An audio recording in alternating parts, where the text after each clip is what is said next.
Hello, welcome to today's Back to the City. I'm Simon Calder, and I'm very excited today to be joined by Cassandra Cole. Welcome. Hi, so excited to be here. We are going to take a journey through Steps, which is your debut record. It's been out since May. Yes. Anyone who would like to catch you with the full band can see you on Friday, December 16th at KJ's Hideaway. Yes. And there'll be an opportunity to see you play just solo in the meantime at 321 Club. Yes. And that's November 10th. November 10th. Yes, and all my events are on my Facebook event page. Cool. So, yeah, we're going to take a journey today through each of the tracks on Steps, beginning with Upside Down. I really like the video for this opening track, too. And something that I particularly like about the video is that you're in various different locations. In some of the scenes, there's a shot of you kind of moving in a particular way, and then you're in different clothing in a different setting, moving in the same kind of way. I think that's really artful, and I think that relates interestingly with the content of the song. Situation, sedate, desperate, fallen down is how the chorus begins. Yeah. And I just found it intriguing that, you're in these different settings, in these different situations, and the lyric is situation sedate, and you're kind of falling down gracefully through the medium of dance. So could you reflect a little bit on some of those visuals in this music video and how they relate to the meaning of the song? Sure. So the entire album's called Steps. Yes. So I wanted to incorporate in the music video throughout the course of an entire day, morning to sunset, a really representative of my life in general. We wake up and then we're going to bed, and I'd always suffered with depression. And when I wrote this album, it was during a very dark time in my life. So music really saved me, and this album did in a lot of ways. And so I wanted the dance to cut to different scenes throughout the day, and then bringing you on a journey. So it opens with me kind of coming back to life. I look dead. And then by the end, I go into the water as if I killed myself. But really, it's just a loop. Because then if you watch the beginning again, the new day, I'd woke up. The new day begins, yeah. Which is very intriguing in relation to the journey that we're going on, which will end with Morning's High. And by the time we get to that final track, sonically, there's this shift. When we get to the bridge, the way in which the drum set comes in, and there's this new acoustic guitar part. The nature of the song really shifts in ways that it's going to be very interesting to kind of dig into by the time we get to that closing moment. Keep this tempo as we catch the morning's high as the lyric. And I just think it's really artful that there is this massive sonic shift, and then the lyric is keep this tempo. And there's this awareness of kind of adapting, being in alignment with different times of day. And then with that coming up in the music video, even working through a day. And the combination of there being there's a linear journey, but then you're highlighting as well, there's a cyclical journey. And this trust that working through, say, the dark night, and this too will pass. There's lyrics that kind of evoke that ethos. In Upside Down, though, back in the opening track, there is this sense that things are sideways, upside down, awry. There's a nervous breakdown lyric, and then I love how when there's that vocal, the whole band kind of evokes that kind of mental state. Could you talk a little bit about how you've been working with these musicians, perhaps especially with that song, this opening track, kind of evoking breakdown and being in and acknowledging and just being with the difficult, trying kind of mental state. How did you work with the band to kind of capture that with this song? Yes, Jason Hafer was a huge part. He was the producer on the album and a really good friend of mine. Does he play bass on it He too? plays bass, guitar, some backup vocals. He's just very great with really bringing to life what those lyrics are and what they mean to me, and being able to convey them to the musicians. So, and then COVID hit. So we had done this song right before COVID, but we were all separate from each other. Jason's in Portland, so I flew out there to record in his basement. I have a lot of family out there, so that was a really great adventure. And yeah, he was just able to talk to the other musicians of how we wanted it to be really strong, especially the drum and the guitar, and just really evoking those emotions of, feeling upside down in the turmoil with that. I like that there's a focus on strength and kind of precision and clarity. We could imagine another song evoking breakdown as sounding kind of chaotic and disorderly, and this one doesn't. There are these moments where, say the lyric is nervous breakdown, where there's suddenly like a burst, which sounds kind of chaotic, but it's very masterfully planned. And I think that is significant, like the level of confidence and decisiveness and clarity regarding this is what this music is about, and and navigating this journey. I think I really appreciate the clarity, and I like how it kind of translates into these sonic choices. Thank you. As well. You're welcome. I just felt that I was trying to be so perfect and showing, no, look, I'm great. And really, I ended up having a complete breakdown. So yes, with the music and even the outfit choices of, they're really fashionable outfits, and I appeared so put together. But really, I wasn't. The whole experience was leading me to the water. Leading you to the water, but at the same time, you feel like that's part of a cycle. It was part There's of like a the rebirth as well. rebirth. I Yeah. was just about to say that. Yeah. Yes, of just an awakening. Sometimes you just have to, take those steps, get through the darkness, and know that eventually you will come out of it. I am a big fan of Brené Brown's work, and beginning Yeah. with the gifts of imperfection, and I like how this album kind of explores similar territory, and the way in which it deals with vulnerability is very interesting. I think, and we'll get to that with some of the later songs. Let's move on to track 2, Shattered, because with Shattered, there's this sense of breakdown, but within this song, we're witnessing someone who is shattered. Maybe we're looking at ourselves, but we're witnessing someone, whether it's ourselves or someone else. And this person is reluctant to recognize that they are shattered.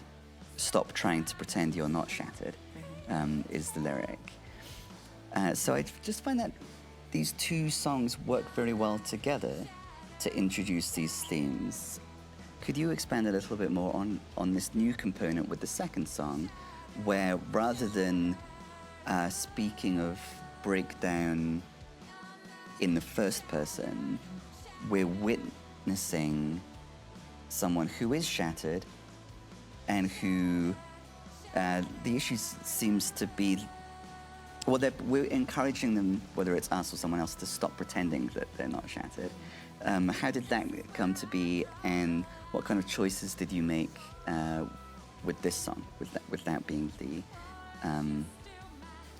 and also, do you agree with my account of what's happening in the song? you're doing a great job. You should just come with me and talk about the album all the time. We could be a duo. Yes. My husband's a recovering alcoholic.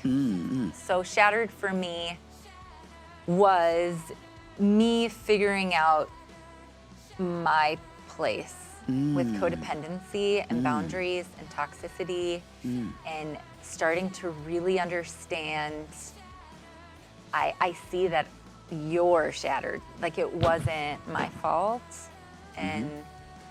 But at the same time, it was still like so confusing in that song for me. Yeah. I'm reminding myself, or I'm telling myself, or I see you, but where am I? And the repetitive of shattered. It's like an awareness. Yes. And also healthy for me to verbalize it and put a label on it. Absolutely, yes. I'm not the resolution is a lyric that really jumped out at me in terms of, moving beyond codependency, wanting to be with, honor the experience, don't put pressure on someone who's on their own journey to need to present as perfect. But at the same time, being with what is. Byron Katie, it makes me think of Byron Katie. Are you familiar with that? I'm also? not. Loving What Is a book of Byron Katie's. Okay. So it's all about acceptance and not resisting what is. Because I feel like, again, in the record as a whole, if there is hope, it's paradoxically through kind of going into that water, not trying to glue pieces back together, which is kind of what the figure in Shattered initially desires to do, to then maybe it's like seem kind of perfect again to disguise the shatteredness, but really, to do the work. Yeah, do the work, and also to start a new life of what that will look like, and taking what is worth keeping and what needs to be fixed, and then putting something new together. Yeah. I feel like by the time we get to track 3, Steps, we are taking those steps to do that. So I just think the 3 of it's a good trifecta. Speaking from within, the sense of things breaking down, observing someone else in the state of being shattered, and then taking these, again, decisive steps through the darkness to recovery. We have Big Jess from Unknown Prophets on this too. Let's dive into Steps. Steps, I think, is my favorite. It's the title track, and it's my favorite. And the reason why it's my favorite is the way in which the lyrics and the production are working together. There's multiple ways in which the instrumentation, I think, kind of evokes moving up or down steps. So during the chorus, the guitar really feels, the guitar picking feels like it's ascending or descending steps. And then after the lyric at the end of the chorus, take these steps, even the drum fill there, I feel likewise evokes moving up steps. Something else that I really love about the song is that although, yes, the primary message is taking steps forward in recovery, there's a lot of compassion and a sense that, especially with the initially left, right, left, take these steps, it's difficult. The song captures the difficulty of taking these steps, of getting from, say, in the music video, waking up feeling dead, not wanting to get out of bed. This song captures and works because it starts with that, I think. The difficulty of wanting to take steps, and then kind of beginning from there. Be there to hold my hand. The instrumentation in that verse too, when my legs begin to shake, be there to hold my hand. I've drawn some ascending steps there because sonically something is kind of evoking that. How did this track end up becoming the title track? Could you talk a little bit more perhaps about some of these sonic features? Is that an intentional thing, all of, as I'm hearing these ascending and descending lines? Yeah. I definitely think that's a really strong song and really captures the essence of the album. Definitely intentional. Yes, it definitely, the music is intentionally chosen to show the steps. Yes. The emotion part of that. My favorite part is what you highlighted with holding my hand and be there, when my legs shake, that whole nuance there. Yeah. It was just very so vulnerable and intimate. I felt like I was able to do that. Jason, once again, was an amazing producer of what I wrote on my couch to bringing it to life of what we wanted it to convey and still maintaining, fluidity throughout the album. I think that this sense of intimacy is really grounded in this song. Once we have Big Jess and Big Jess's rap, but then the kind of the back and forth between the two of you, I see you. It's a simple and powerful and direct way of really integrating this achieved intimacy. If before we have one character in track 1 experiencing breakdown, another character in track 2 being seen as shattered and being resistant to even recognizing that's the starting point. We have to start where we are. And now we have two characters that desire to, and to some extent are seeing one another, and that are taking steps together. Well, I think, especially with depression, it's important to see other people. Yeah. And to be okay with that, not doing okay, and it's okay to not be okay. It's okay, and you have to walk through it. But hopefully together, you have a support system. I think that was a huge part of my healing and continued healing, is to have a group of people that love you no matter what. Yeah. Some people came into my life during that time that had a huge part of that. Yeah, absolutely. That is key, I think. There's we'll get to a lyric that encapsulates that. Oh, it's in between. Then you meet a friend, reaches out a hand, speaks the words you need, loves you perfectly. Pull the blanket up. And that's kind of preempted, I think, in steps here.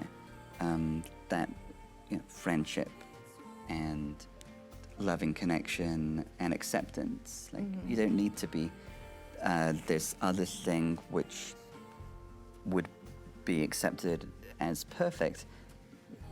You are accepted as you are.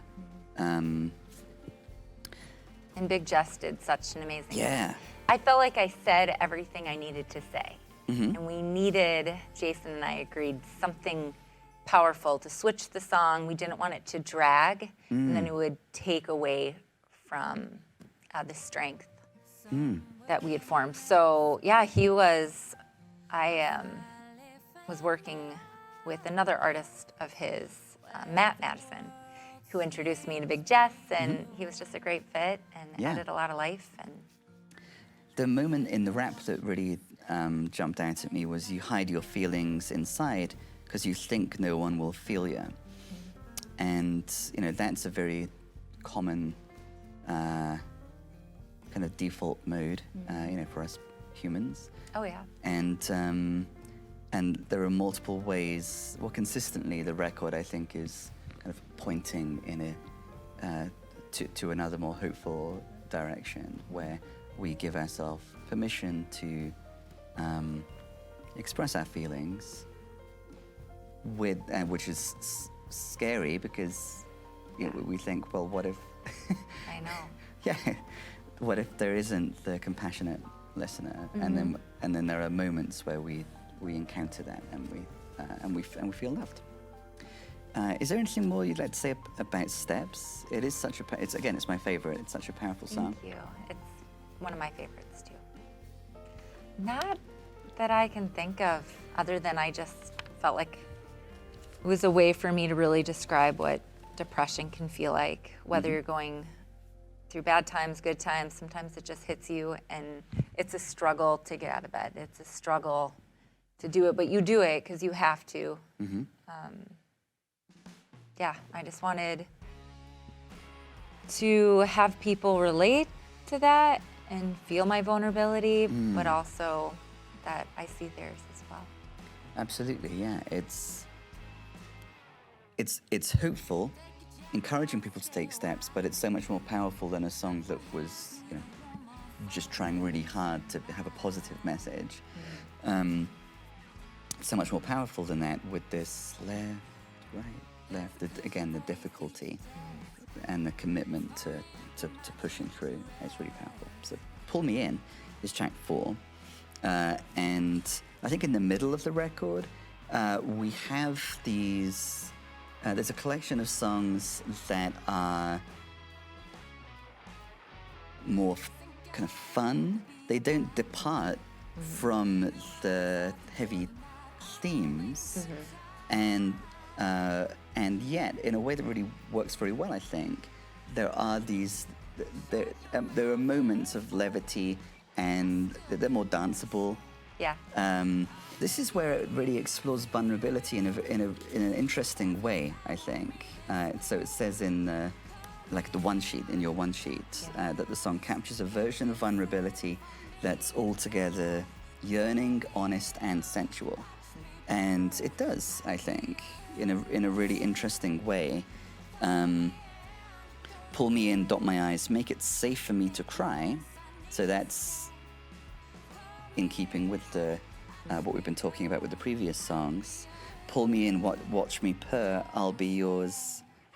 Pull me in, don't look away. It's like, it's really subtle, I think, the way in which that chorus is capturing the nature of achieved intimacy, the vulnerability in there, the sensuality of it. Could you say a little bit more about how this song came to be part of the collection? Yes. It shows, the record, there's so many different facets to us all, and I wanted something. It's really the only love song I've written, but it's not just a love song. Yes. Yeah, it's definitely more sensual than that, but more intimate. I liked how you Make said it safe for me to cry. Yes, and don't look away. It's very, you need to be in that space.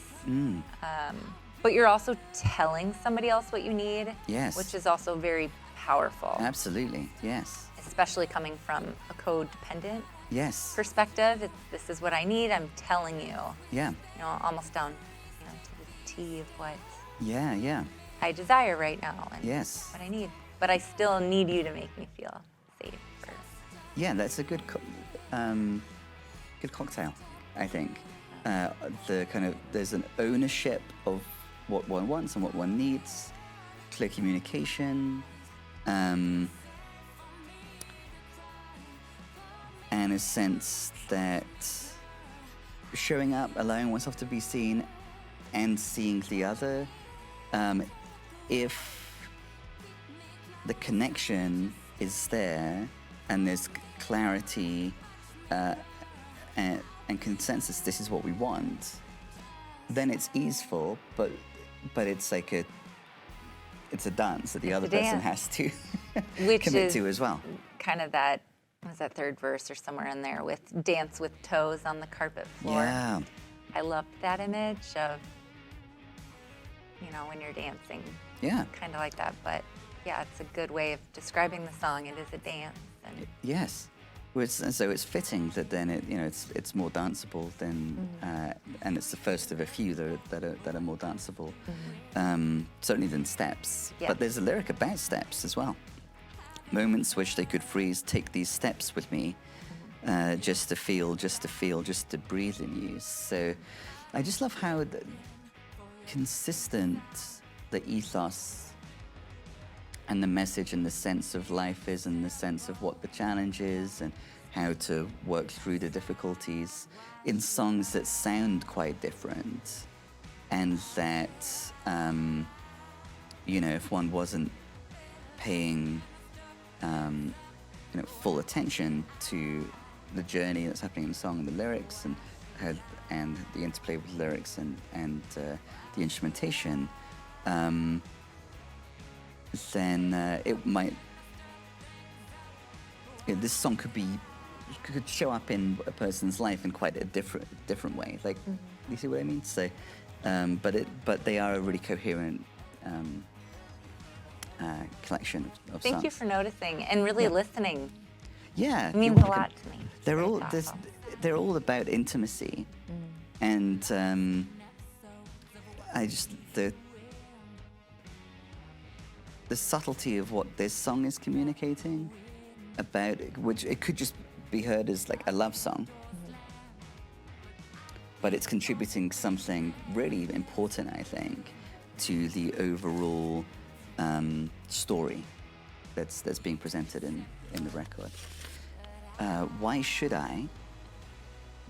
This one something I really like about this one is I keep looking for your distinct sound. So as soon as there's that lyric in this song, and then in this one and a couple of songs later in Silent, there are some quite distinct sounds, like some of the production. It goes off in different areas. Again, it's some of the distinct sounds, especially in Silent, are quite fun. And I think the discovery of that, allowing oneself to have fun doing this distinct, unexpected thing, I think also is an important part of kind of the way forwards that this record is showing.